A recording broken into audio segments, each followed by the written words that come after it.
This is the Happy House Hunters group, and we go through the 6 F's of real estate every 6 months. So we start with finding the real estate and then funding the real estate, finally fixing the real estate, flipping it, filling it. Finally, what is your freedom number in real estate? And tonight we're talking to Brooks Humphreys and to Nancy Baker, and we're talking all about flipping this month. And so we want to talk about how we get the funding for those flips. So we're going to start off by turning it over to Brooks. Thanks, Kathy. I appreciate you having me join, and hello to everyone out there.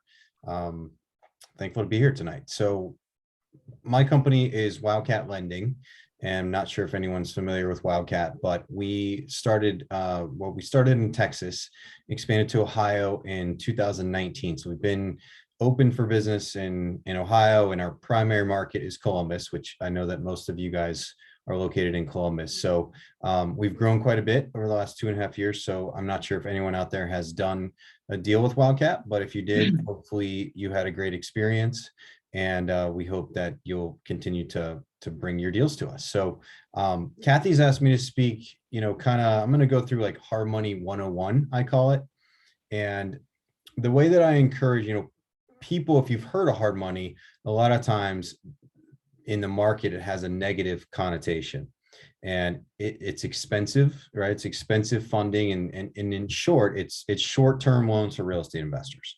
So the reason it's more expensive than say a traditional loan, which if any of you own a primary residence, I'm sure you're familiar with the financing process there. So those loans are going to be, you hear those rates quoted all the time on the news and in the newspaper. Currently, I think interest rates are kind of going to 4, maybe a little bit above 4% is what I've been hearing recently. And any hard money lender, whether it's Wildcat or anybody else, is going to be much more expensive to that. So the trade-off is really convenience. Okay, so we can fund loans. We funded a loan last week, actually, in 24 hours. So for the convenience and the underwriting process, it's very different than your traditional lenders that you may be familiar with. And they're going to ask for your W-2s, the income verification, a lot of different documentation, all that stuff. From a hard money lending perspective, we're going to base the loan really on the property, number one. So we want to know, do we like that property?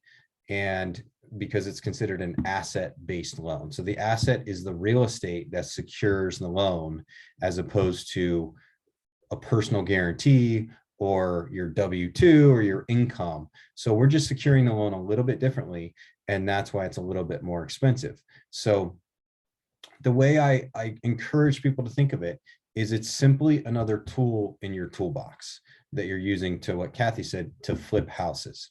So most of those primary lenders that you're used to working with on your primary residence, they're not going to loan on a property that needs significant repair, that needs plumbing work, that needs electrical. They just simply won't finance that at all. So from Wildcat's perspective, we will fund up to 90% of the purchase price and then 100% of the renovation. So we're going to fund a much higher number. We're going to take much higher leverage, and we're going to base the value on the after repair. So we're going to look at the property in its current state. So most of the time, the properties that people bring us need quite a bit of repair, but we're going to base the value, and we do what's called a BPO, which is a little bit different than an appraisal. It's really the same information, but we can do that through a license, which BPO stands for broker price opinion. So we go to a very experienced brokers in the Columbus market, the people that do our BPOs, and this is what enables us to move so quickly and close those loans. Our average close time is about 10 to 14 days. And we routinely close loans in 7, even less. We don't like to do that because it becomes a fire drill for everyone involved, for our staff internally to process the loan, for the title company to fund it. All those different things have to be, really, really expedited. So it can be done, but again, preferably we like to have 10 to 14 days. If people call us with a 30-day close, that's like a walk in the park. So no problem there. But like I said, I like to consider it a tool in the toolbox. And you'll hear a lot of people in the market talk about private lenders, hard money lenders, and then your primary lenders. Hard money lenders, there's pros and cons to each. Hard money, which is Wildcat, we are going to, like I said, fund quickly. We're not going to run out of funds, and you can come to us over and over and over. When people talk about private lenders, many of the time they're talking about a private individual who just decides to loan them money for a real estate deal. And that can be friends, family, there's just individuals out there who create a little side business that they call, they're a private lender. So the pros of that, it can be a very simple process if you find the right one. And sometimes they will fund more from a loan to value perspective than a lot of hard money lenders will. The downside to private lenders is a lot of times they run out of money. Number one, they don't have the funding capacity that a bigger company has, such as Wildcat. And secondly, a lot of times what we find is people tell us they have a private lender, and then those 1-2 day closes, they're calling us and saying, hey, my private lender backed out, something happened, they couldn't come up with the funds, so just those are just some things to run into. I encourage people to use private lenders. If you have access to that, it's a really, really great opportunity if you can find a really good, dependable lender. Your more traditional lenders, again, going back to the primary residents, again, those typically are not an option for real estate investors, as they just can't fund quick enough, number one, especially in this market when there's, a good deal pops up. I believe everyone knows you have to be super aggressive, you have to close quick, and you have to be really good with your numbers. A primary lender just cannot expedite the process and get there in time to make that deal work. So that's just I think about 5-10 minute overview. I'm happy. Kathy, would you like to open it up to questions? Absolutely. And I do have a question. Can you do more than one hard money at the same time, or is that just really depending on the deals? Yeah, we can. So we typically, we like I to mean, for the cap- same person, more than Yeah, one yeah, for the yeah. same person. That's okay. Yeah, that's what I thought you meant. So we will loan, typically we like to cap it at 2 to 3 loans for a new borrower that we haven't, and until that borrower completes one loan front to back. When I say front to back, I mean we fund their first loan and then they pay that loan off. That would be front to back. And so, but we definitely have borrowers that, come to us initially, they've never done a deal with us. And then before they close that first loan, they'll have 2 to 3 loans. And we will typically cap it at that, on that third loan. And that's going to vary based upon the borrower's credit profile. It's going to vary depending on the asset. I mean, if it's a, low leverage loan, when I say low leverage, like low loan to value in a great area like Upper Arlington or Dublin or New Albany or Grandview, in one of those what we call A-class neighborhoods, then it's certainly negotiable and we may do a fourth loan. But if we're talking about 3 loans in some of the more transitional neighborhoods and the borrower's not quite as experienced and their credit rating is not as good, we're probably going to cap it at maybe 2 for that borrower. It also depends on the borrower's liquidity. And when I say liquidity, one of the things we look at when we approve a loan is how much cash or liquid funds does that borrower have in the bank. So liquid means stocks, cash, money market accounts, mutual funds, funds that are not liquid is a 401k, any kind of IRA account, real estate loans, that's not liquid.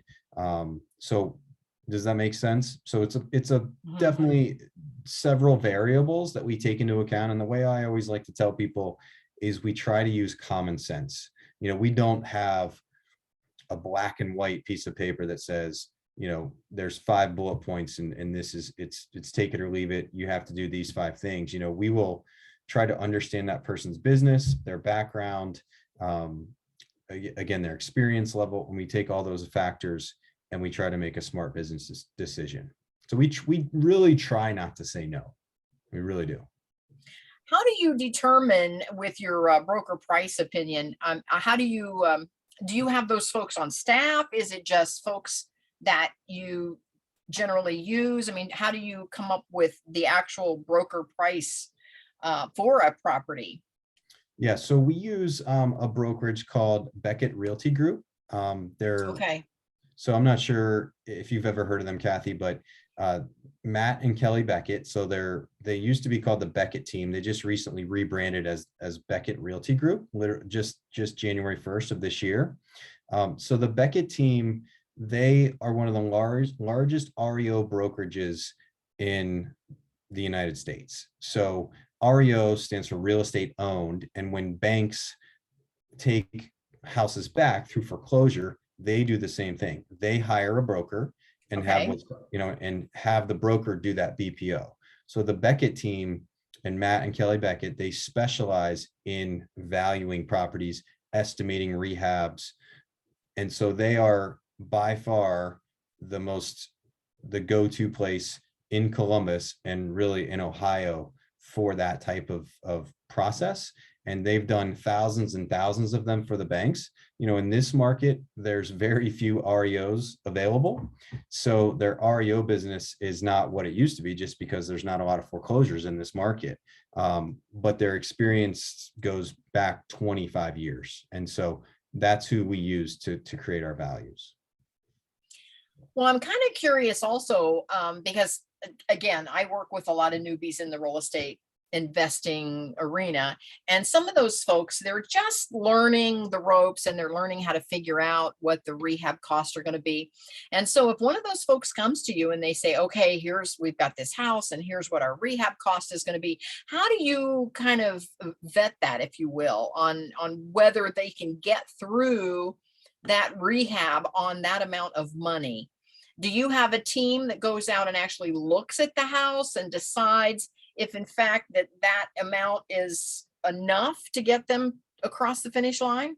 Yeah, so that's a great question. So one of the things that we require when someone fills out an application and they send in their paperwork for the loan is a renovation budget. That's really when we find that loans don't close on time or we can't hit deadlines that the borrower likes, it's typically because we're waiting on the rehab budget. So we can't order that BPO until we have that budget, because it's Okay. impossible for us to estimate the value of the property after repair until we know what improvements they're going to make. And so to answer your question, the person that's doing that BPO, again, with the Beckett team or Beckett Realty Group, they physically visit the property, take pictures, they take that rehab budget and say, okay, they have 5,000 in the budget for siding, for example. And, they have 2,000 for appliances and they have 5,000 for flooring and, 10,000 for the kitchen and whatever it may be. If we find significant discrepancies in that rehab budget, that's when we're going to put the brakes on and go back to the borrower and say, hey, we walked this property. You have, 2,000 in your budget to renovate 3 bathrooms. We don't feel like that's going to get it done. And so then we can go back in and ask additional questions, ask for additional information. And, honestly, we try to help people through that process that are just starting. And we try to be a resource and provide education to them as well. Wow, that's amazing projects that you guys do. I've been in a couple of seminars where I've listened to you speak, and I understand the whole flipping part. I'm a buy and hold gal myself. I understand the whole flipping part, but that just always scares me. Maybe I watch too much HDTV. I don't know. Well, so actually, I'm glad you brought that up. So the buy and hold, a lot of people, the majority of our borrowers are flipping. However, there's many of our borrowers that come to us for their upfront financing because that property, again, it needs a lot of repair. They need Okay. to renovate it, get it rented, and Hmm. then they can go back to their primary lender and put long-term debt on the property. So they refinance our loan and then they put a longer term loan on the property. And Wildcat actually, I'm not sure you're aware of this, but just in February, we launched a new product it's kind of like a mid-tier product, and it's Okay. 2 to 3 years. So it's a much longer term. Our fix and flip product is a 6-month term, which automatically extends to 9 months. So we'll call it a 9-month term. Okay. when that loan has to be paid off. Our new product, our mid-tier product, again, we have 2 to 3 years hold period for that, for people that need that longer term. They want to rent it for a while. Okay. Maybe they don't have 2 years of tax returns. They just quit their job and they're a full-time real estate investor, and they still can't get that primary lender to do the loan for them because they want to always see those 2 years tax returns. So we can help people on the buy and hold side as well. Now, what kind of an interest is on the midterm product? So that's typically 8 to 9%. Okay. And what is it on the fix and flip, the 6 to 9? That is 10 to 12%, depending on borrower's experience, depending on the deal, Okay. and some other factors. I see, looks like Nancy has her hand raised. Yes, Nancy. Go ahead, Nancy. Do you have a question? I do. So with these houses, you've got the flippers out there and the houses are just, getting picked up right and left really quickly. So for that new first time flipper, how can they approach this with your company as far as looking at the financing and having that ready to be able to pounce, so to speak, on getting that property that just didn't even, no one even knew about it, but 10 people are already trying to buy it up with cash offers? Yeah, so that's a great question, Nancy. So we can always have people apply for a loan, apply on Wildcat's website in advance before they have a property. And then we can also provide an approval letter or proof of funds, which, if people are making offers, that's a hugely important piece of the puzzle. The seller's always going to want to see proof of funds. And, we always get the question, can I make a cash offer if I'm funding through Wildcat? And I defer to your real estate agent on that. I don't answer that. So technically, it's not a cash deal. You're still financing the property. However, we function, very closely like a cash deal, again, in that we can close very quickly like a cash offer or a cash buyer would be able to. The one factor I would say that really it's tough to say your cash is the fact that we still need a BPO on the property, which is, our version of an appraisal. Does that make sense? Yes, thank you. Yeah, good. Well, I tell you, we've got quite a few newbies in our group, and one of the things that they're always pondering is how to come up with their numbers. Now, if you have a new person and they're struggling with putting their numbers together, we have some variations that we try to help them out with. We use some of the bigger pockets information as well. Do you have actual help sheets or spreadsheets or something that a newbie could plug some numbers into that would help them determine how much they needed to borrow for their rehab? Well, we definitely we can send, so if someone has their projected purchase price, they have their projected rehab numbers, we can absolutely put that into what we call a fee sheet or a deal calculator.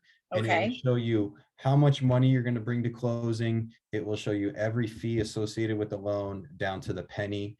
And most of the time people want to know, how much money do I need to bring to closing? And we right. can absolutely provide that 100%.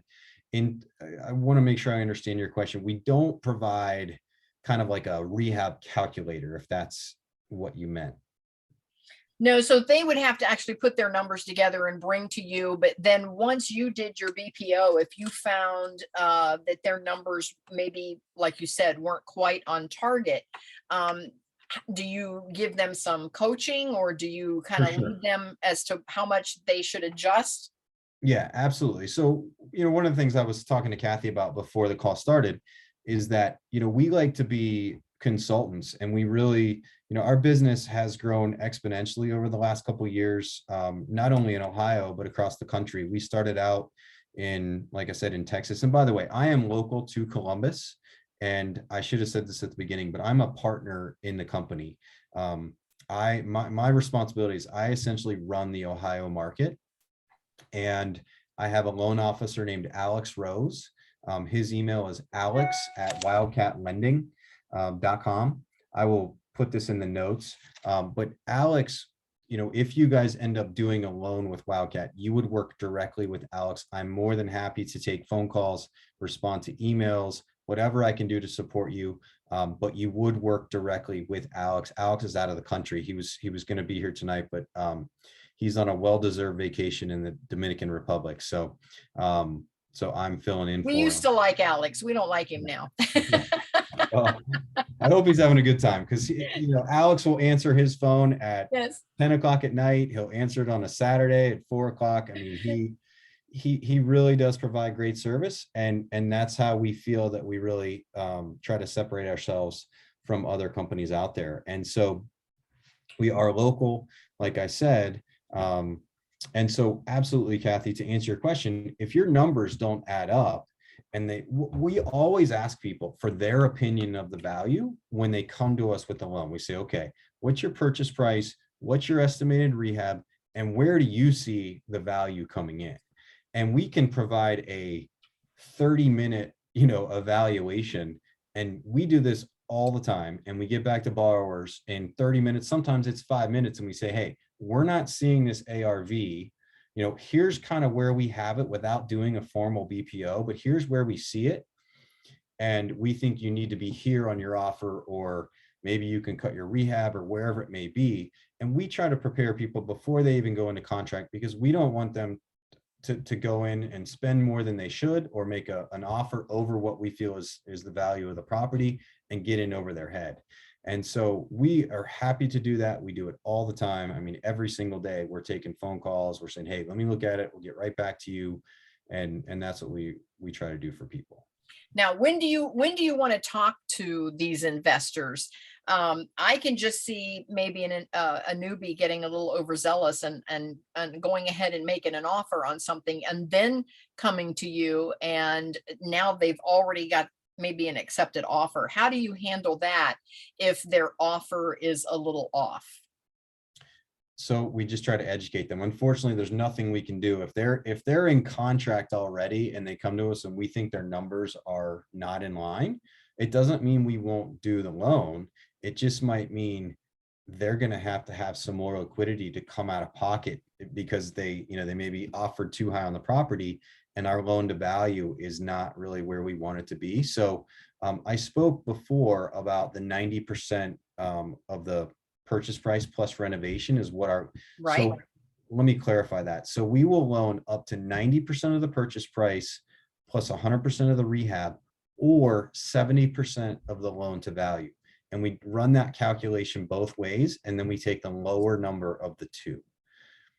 So the way that would look on paper, if I could just give a quick example. So if you are buying a property for $75,000 and you're going to put $25,000 into it for the rehab, your total cost is $100,000. We would loan 90% of that, so $90,000. Okay. Or now let's assume once you put that $25,000, your cost is 100. Let's assume that property is now worth 150. Okay. 70% of 150, if I'm doing the math in my head, I think is 105. Let me just confirm that. Yeah, that's 105. So our loan amount would stay at 90,000, because that's the lower. So that's 90% of your cost, or 70% loan to value. Now, if your cost on that same deal, say it's a $35,000 rehab, and now your cost is 110. So now your 90% of your cost, actually, let me say, sorry, let's say you're purchasing it for 75 and your rehab is 50. Okay, so your total cost is 125. 90% of that is $112,500, and it's still worth 150. In that scenario, loan amount would be 105, because that's the lower of the two. Okay. That's the 70% loan to value. Does that help? It does. It does. Okay. Again, I'm trying to enter the conversation in the heads of my newbies. When you've got a newbie out there and now they're going down that path, they've got the loan, they're starting in on the rehab, they've got their contractors lined up. And so now again, you said this is a 6-month fix and flip, but a lot of times it'll turn into a 9-month. What happens if they start to run out of time at the 9-month mark? How do you handle that? So when it comes to 9 months, we're going to say, hey, they're going to get a payout, or I'm sorry, a notice from our company saying your loan is expiring. Do you plan to pay it off? And a lot of times borrowers will come to us and say, you know what, it's almost on the market, or whatever the scenario is. As long as we can see that they're making progress and that property, we're probably going to do a inspection of the property to make sure that they're making progress and the renovation has been moving along. And by the way, we're going to do draw requests, through that process. So we have, if there's a $30,000 reno budget, and at 15, the borrower spent 15 and they need 15 more, they're going to call us and say, hey, I've spent my $15,000, come out and do a draw request. We'll take pictures of the property, inspect it at that point, and release that $15,000. Now they can finish their rehab. So we have seen the property through the process most times. Okay. So to answer your question, we will work with people as long as we see they're making a good effort to get the property and the loan, to get the property back to the market and the loan paid off. And if it's a buy and hold situation and they say, hey, I'm just delayed on my refinance, here's my lender's contact information, they can confirm that we're waiting on the appraiser or whatever it is, then we're going to work with people. I will tell you, there are some fees to extend those loans, but we're not going to start the foreclosure process or anything like that as long as we see they're making a genuine effort to get the loan paid off. The last thing we want to do is foreclose on anybody. We don't want that. It's not good for anybody. Right. And it's not good for you guys either. Exactly, because then you end up with a property that you have to finish or liquidate or do something with. And so it's better, especially if they're close to the finish line, to just help them get on over the finish line.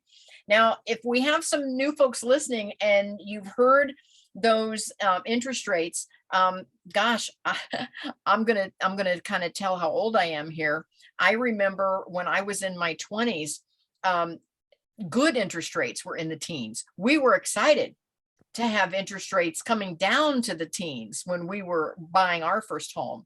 And I think my very first house purchase, I was 21 years old, and I was jumping for joy when I got into contract at 9%. And that was the FHA rate at that time. And that was back in the 70s. Again, I'm telling on myself on how old I am. But so anyway, it's not, it's just whatever the times are. And we just get so used to those interest rates being so low that when we hear of interest rates, again, in a midterm of 8 to 9%, and then a short 6 to 9 month term of 10 to 12%, those are actually relatively good rates. So just so for the newbies that are listening, don't be alarmed by those rates. Those are not bad rates at all. And again, I don't know what the housing market is going to do. Do you have any projections, Brooks? What are you thinking the housing market might do coming up in the future? And what do you think interest rates are going to do? Well, I think in the short term, interest rates are going to continue to go up. By the way, I want to make a note and make sure everyone is aware that our interest rates don't necessarily fluctuate like a traditional loan would. So our interest rates were 10 to 12% a year ago, and they're still at 10 to 12% because we're not borrowing money from the Fed. So, and we don't do any Fannie or Freddie or anything. Everything we do is a private loan. So we can set our interest rates separately from any of the volatility in the market. So that's one thing. But I think interest rates on the primary mortgages, and if you're doing a refi on a rental loan, things like that, they're going to continue to go up. I mean, I think that the Fed has said they may have 6 additional increases this year is the most recent guidance that they released. As it relates to the housing market, so I think we have quite a bit of room to run, especially in Columbus. And it's really, I think a lot of people overthink it, right? So it's a simple supply and demand issue. There's been very little building in Central Ohio since the housing crisis back in 2006 through 2010. And the houses that have been built have mostly been built at the 400,000 and up price range. Most of the customers that we work with on the flipping side are flipping homes in the first time home buyer price point. We do some bigger loans sometimes, but our average loan size is like $150,000. And so there's literally been almost zero. There's been more than zero, but very few homes that have been built in the last 10 years in that price point. So there's just simply not enough supply to meet the demand.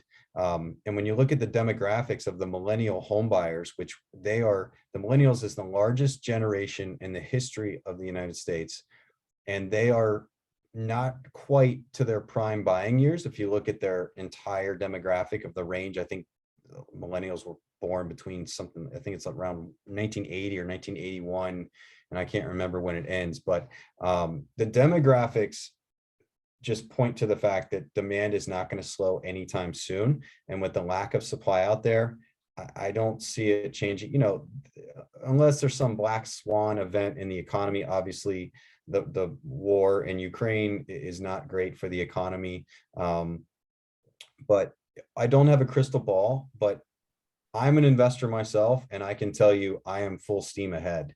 And I've been an investor well before I was in the financing business. I've been investing in Columbus and Central Ohio since 2009. So interesting. Good to know. Good to know. And so there you go, folks. You've heard it from the professionals, the opinion of the professionals. Thank you for that, Brooks. That's always a question that comes up whenever I'm doing one of my masterminds with my newbies. That's always a question that comes up is, should we pull back? Should we go full steam ahead? So I agree with you, full steam ahead, especially in the Columbus market. Of all markets, the Columbus market seems to be on the upswing right now. Inventory is so low, lower than it's been ever that I can remember, as far as what's available out there to even buy. And we've got so much new stuff coming to town, which is going to bring jobs, which then the jobs are going to bring, people moving into the area, and then, to work those jobs. And then those folks are going to all start looking for housing. So I think as an investor, we're sitting in a prime spot right now in Columbus, Ohio. Now, Christy, I don't know if you've had a chance to hear everything we've been talking about. But again, right now we're talking about the market and what we think is happening right now in Central Ohio. What is your opinion on the short-term future and long-term future of real estate investing in the Columbus area, in the Columbus market? I agree that we're uniquely positioned because of what's coming. But these prices just keep going up. So I think, yes, as investors, we're sitting in a pretty good position right now. And I know as far as Harvey and Josh and I are concerned, we're full steam ahead. Okay. Yep. We're full steam ahead as well. And my next question to you, Christy, real quick is, you're actually searching and looking for properties, of course, for your organization. How hard are you finding it to actually come across those properties in the short term? I'm hearing that the inventory is really low. What are your thoughts? It's terrible. It's terrible. It's terrible. I'm getting ready to start door knocking houses because it's that bad. How many do you try to find? What are your goals on finding properties? I probably look at maybe 5 to 10 a day, and I can't get close on them because prices have just increased so much. I looked at 2 today that both were listed for $85,000. Once I do my math, my middle offer on both of these properties would have been in the $47,000 range. That's how far off I am right now on making offers. Because again, you're trying to make sure there's enough room in the deal to do the flip. Yes. And right now there just isn't. Yes. So yeah, I'm gonna probably start door knocking houses next week. I get it. We every so often we run across a great deal, and when we do, we grab it. And so that is where Brooks comes in, because you have to have that cash ready to go. And so that's my next question to you, Brooks, is if somebody has you in their back pocket, can they make a cash offer on one of these deals when one finally lands in their lap? Yeah, so I touched on this before. I mean, technically, again, we are not cash because it is financing. So, but I leave it up to the real estate agent if there's an agent involved. If the borrower and the real estate agent, they want to make it as cash, then certainly they can do that. You know, we don't really play a role in the contract process. Technically, like I said, it's not. I will say that, you know, we have gotten to the point where a lot of people do know our name and they see that Wildcat is funding the deal. They typically feel pretty confident that the deal will close. And that's ultimately what people, you know, what the seller wants to know. Is this lender and is this borrower going to close? And so, again, if we're following the letter of the law, we are technically a financed offer, but I can tell you that our borrowers make offers all day long with us as the lender, but they write it as cash. So. And did we, I'm sorry, I'm late, but have you guys discussed about how important it is to get pre-approved before you go out and start shopping? We did. Yes. Okay, sorry. Okay, it's very, very important. Make sure you do that.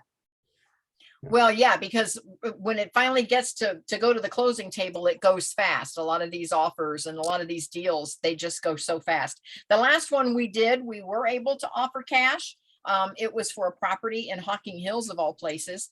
And we were able to offer cash. And from the time we actually saw the property was available, we hadn't physically seen it. We just saw that it was available to the closing table was 7 days. Yeah. And we actually physically saw the property the morning of the closing. Oh, wow. And we said, yes, yes, yes, yes, all the way down the line just to get to the closing table, because we knew if we didn't, we'd lose the deal. Yeah. Yeah, Kathy, that's how fast they're going. Kathy, I'm going to have to jump off here. Is there, I'm happy to answer one or two final questions. I do have to be somewhere at 7 o'clock. Okay, real quick, Derek and Nancy, do you have any questions for Brooks before he jumps off? And then we're going to turn it over to Nancy next. But I just want to do one more round of questions. And I also want to mention in the chat box, there is wildcatlending.com. Alex's contact information is there. Brooks's contact information is there. You can open up the chat and make a screen print of it if you'd like. Also, this is being recorded, and in the replay, I will put all the contact information as well. So Brooks, Derek says no, but thank you, Brooks. And Nancy, any final questions from you before Brooks jumps off? No, I'm good. Appreciate it. Okay, Brooks, thank you so much. I appreciate you coming on. I really appreciate it. Again, what you offer is probably the question I get the most from my newbies is how to get the funding for these flips. And so thank you so much for this. This will go in their mastermind material as well. So thank you for that. Okay, well, thank you so much for having me. Good luck, everyone, and feel free to reach out anytime. Happy to help you guys. All right, perfect. Thank you so much. Okay, bye-bye. Bye. Okay, now everyone else, please stay with us. We are going to segue over to Nancy, because one of the things that we do once we do a flip, and we find it first, and like Christy and I were talking, you got to jump on that deal and get it to the closing table. And once you get it there, you have to get your funding in line, and that's where Brooks comes in. And again, he said that he could fund up to 90% of the purchase and up to 100% of the rehab, or 70% of the overall loan to value, whichever is less between those two formulas. And he works in both ways to see the formulas. And at that point, once you get to the closing table, and now you've got the property, and now you, and I see Derek has his hand up, but now you hire someone like Derek to come in and do the rehab for you. Now you're ready to actually get it back on the market. So before I turn it over to Nancy to talk about that, we're going to I'm going to talk to Derek and find out his question. Derek, what is your question, please? Or comment or contribution? I have a lot of friends that have used Wildcat Lending and had great success. And let's see, what else was I going to say? I think that was it. I just wanted to, I didn't want to interrupt with that, but earlier. Oh, also something about, the way he was saying we're not technically cash. Uh-huh. Um, if you're, that whole cash deal, it's not like you're showing up with a suitcase with cash, right? So private money lenders, if, as long as that money is available to transfer right away, that's considered cash. And I think what Christy was saying, get pre-approved with these guys, then it's pretty much the same as cash. As long as they know you've got a proof of funds and that kind of stuff, you're good to go. Yeah. And again, just getting a letter of proof of funds is just submit that.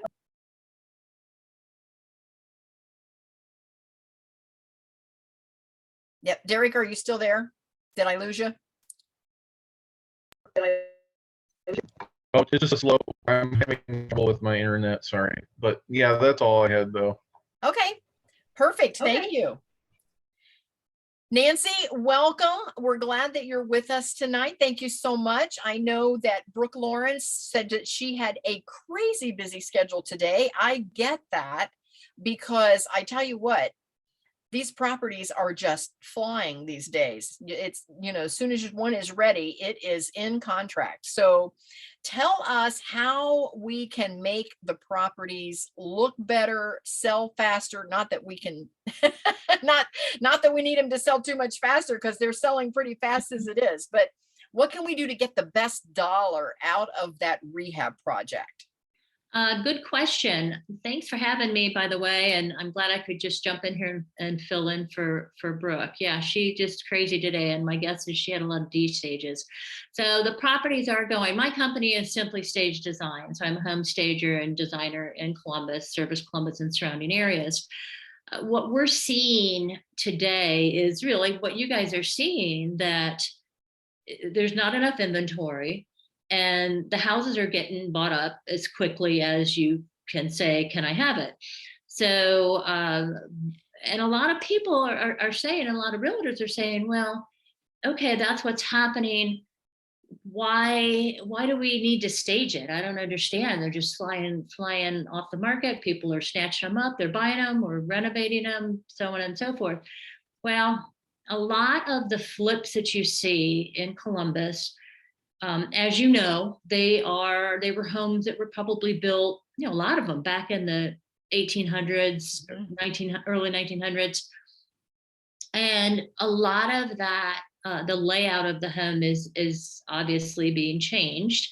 And people really struggle with when they walk into some of these houses. Well, I see it, I love it, but I don't get it. I don't know how I'm going to be able to utilize this specific space. And then on the flip side, the seller, our goal for the seller is to get them the best price for the house.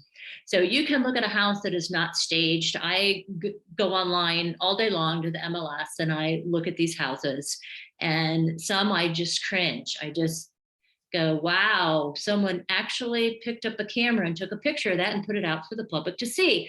And that house, you can look at how many days it's been on the market. Even in this market where houses are flying off the market, you still have those houses sitting out there that are just sitting because they're getting these low ball offers because, I'll walk into a house and go, this is a flip. You need to do something here if this is not a flip. So our goal is to make that house look great. And we don't just walk into a lot of houses and just bring in the furniture. A lot of people think, oh, you bring in furniture, rugs, art, accessories. Oh, just like on HGTV. Well, that's, a little bit true. Yet what we do, and particularly my company, we will go out to a house and we will do an assessment of the home. Even with the homes that have been flipped, there's things that we can recommend, and a lot of times the flippers will bring us in before they're done to say, hey, help me with paint or carpet or whatever. They're just, some people just don't have it. So we'll go out and do that. But with a house that, let's say, and I'll give you an example of one just this past week, The house was built in 1959, and there was not one thing done to that house since 1959. Oh, no. Yeah, so we walked in, and I walked in and I'm like, okay, love it. Has great nostalgic vibes. Yet there were things that needed to be done. And the owner wanted to get a certain price point. Like, well, right now, the way it is, I'm not a realtor, but I'm going to go out there on a limb and guess that's not what you're going to get for this house if we leave it the way it is.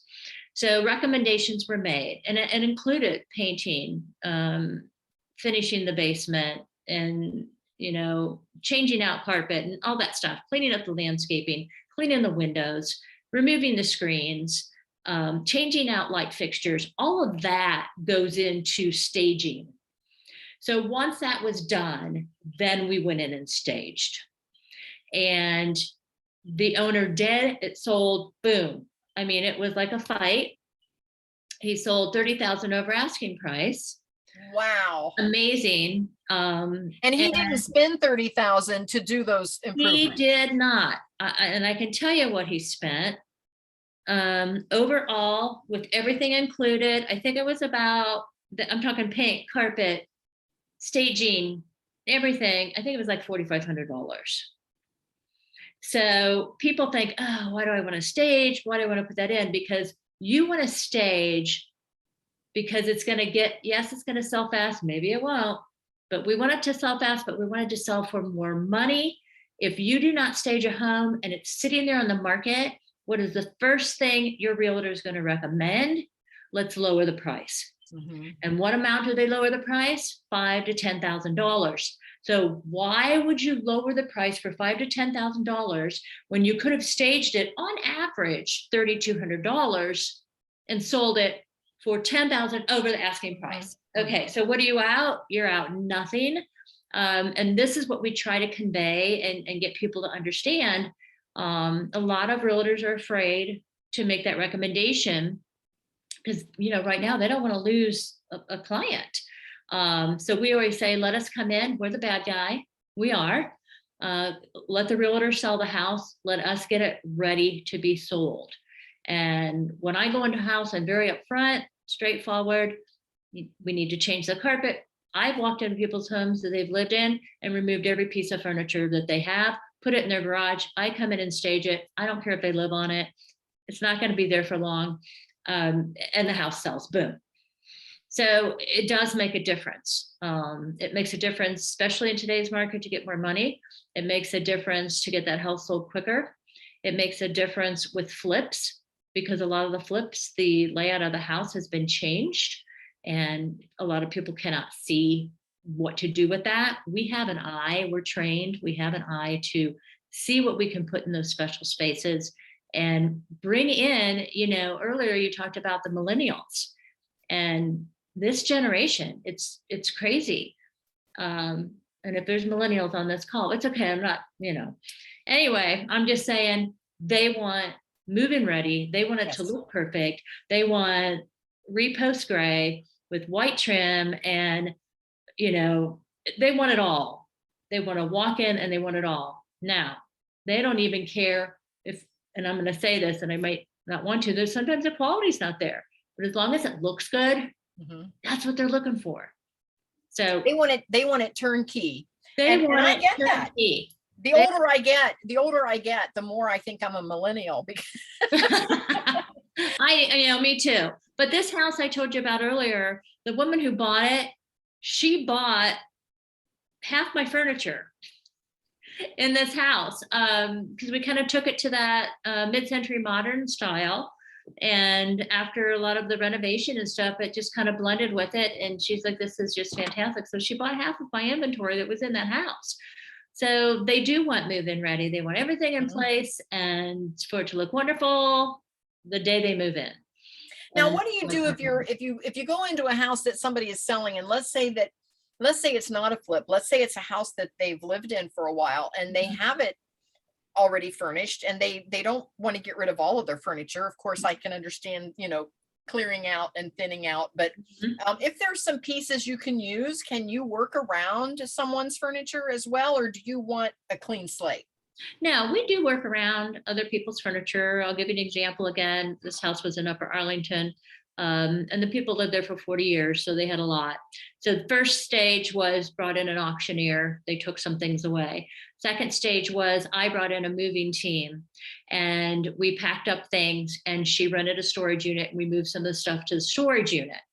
And then, I mean, I took down pictures. I racked 3 china cabinets. I'd never seen so much china in my life.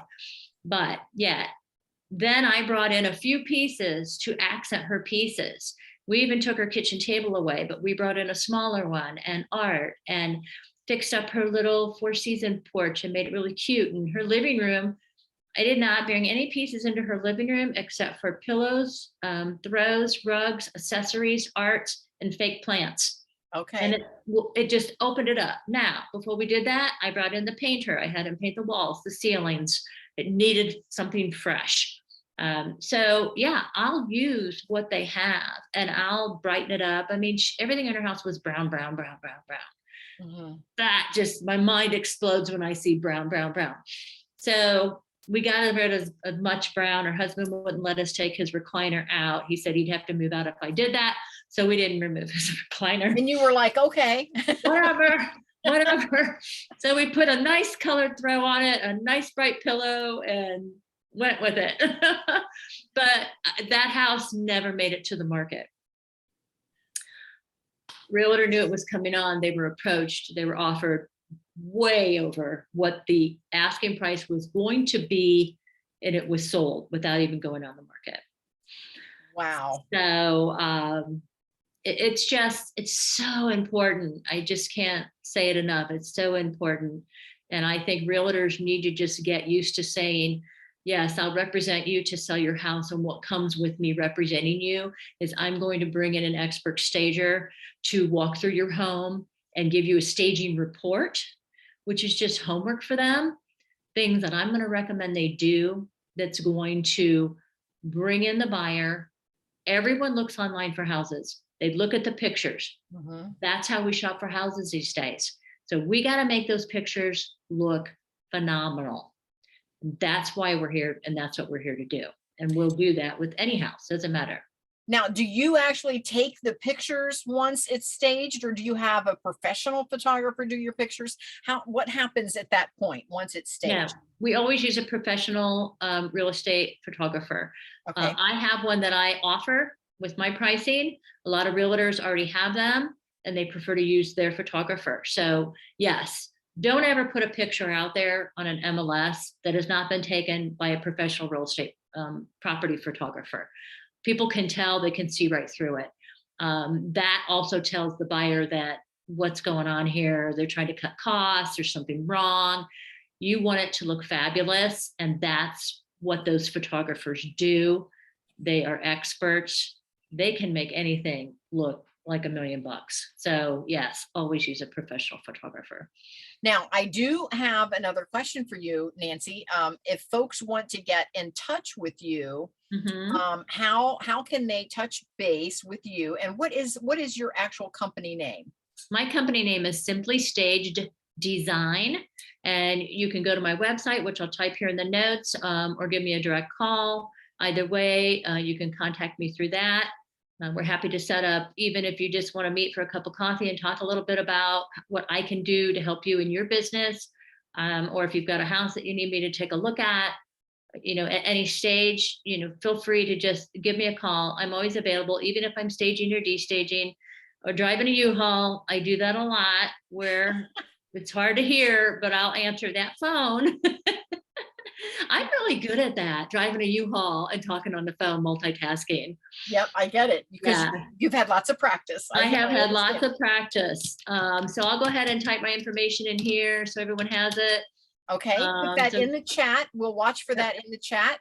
And then also with this recording, when I upload it into our platform, I will have all of the contact information there for Nancy as well. Okay. Because I'll grab that out of the chat as well.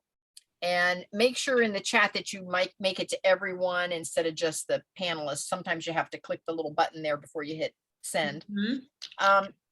Nancy, do you do short-term rentals as well, or just just for sale, the flips, the owner occupied. Do you do any of the short-term rental We do staging? short-term rentals.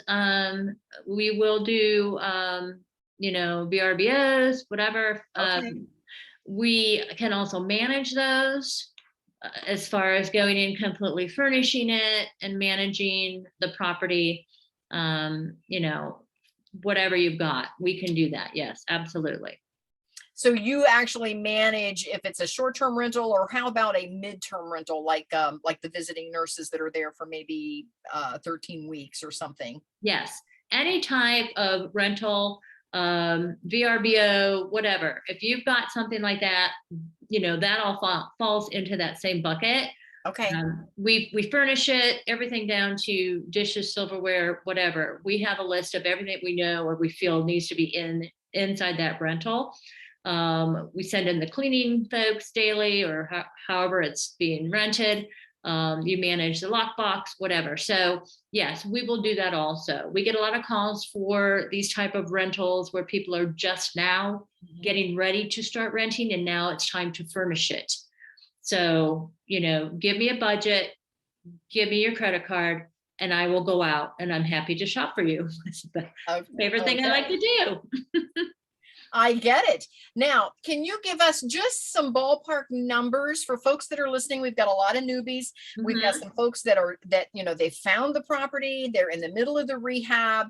They've worked with Brooks Humphreys, or they've worked with some private money lending, or for whatever reason, they're getting ready now to put it back out on the market. And what kind of a budget, ballpark, a range, just some idea of what they might need to expect? Well, it really depends on the size of the property, the price point of the property, how many rooms that they want to stage, what point are they at? So that really all comes into play. My company, I price per room, by the room. And so it just really, again, depends on the price point of the property. If you get into the higher point properties where you're looking at, I'm just going to say 700,000 plus, then it would flip over to 1% of the asking price. Okay. So, but the houses that we do, the majority of the houses we do are below that. And that's where we get into, per room pricing. So it really just depends on the home. And so they don't even really have to stage the whole house. No, you do not. If some people just don't want the living room staged. Now, with that said, just staging the living room, it looks like you just staged the living room. So I recommend you stage the whole first floor, the main living area, and the owner's suite and bath. So that's what's important to buyers: the kitchen, the master bedroom, and where they're going to hang out. I also stage the patios and the front porch, because we want to show that, I can picture my family sitting out here and having a barbecue. Awesome. So we have our supply of patio furniture, all shapes and sizes. So yeah, so you can look at an average, let's just say a mid-range house for staging can run anywhere from, $1,800 up to $4,000, just depending on what you're going to bring in there, what you're going to do. One room, though, is probably going to be a lot less than that. Okay. Or if it's a much smaller unit, let's say they have a condo they're selling, for example, or something, it would be less. Yes. So, all right, I get that. Perfect. I love that. Any questions? Anyone in the audience have questions? Put it in the chat. We still have Christy and Derek on with us as part of our leadership team. Christy is my co-mod. Derek is one in the leadership of the group. And so, do either of you have any questions for Nancy? I don't, but I would just like to piggyback on what Nancy said on how important it is to stage these properties. It really does make a difference. It really does. It's very much worth the money that you spend. It pays back in dividends. Thank you, Christy. Yes. It does. It's just the truth. It's just the truth. It is. Yeah, I can see that. And where I noticed it the most is when Airbnb first blew up in short-term rental industry in that whole, lane.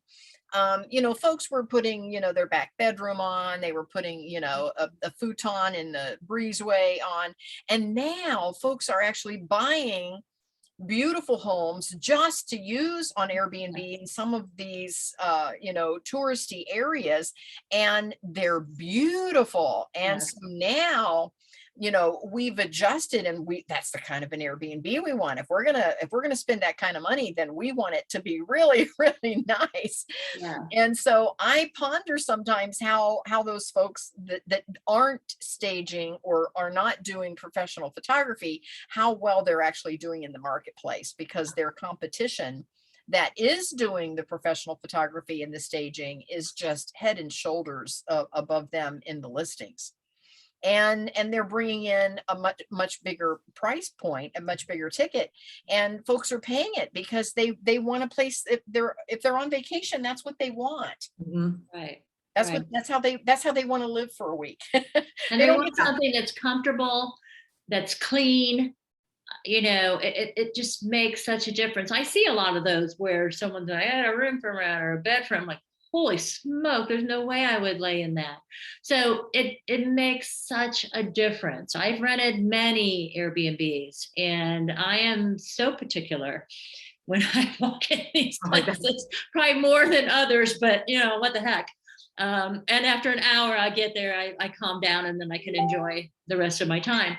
But you get nitpicky, and I take care of the Airbnb the way I want the Airbnb that I stay in taken care of.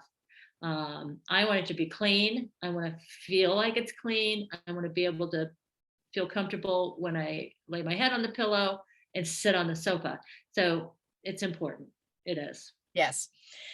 Well, I really appreciate you being with us, Nancy. This has been a Thank wonderful you. conversation. And again, some of our newbies, not only are they purchasing long-term buy and holds, but they are purchasing some of those short terms as well.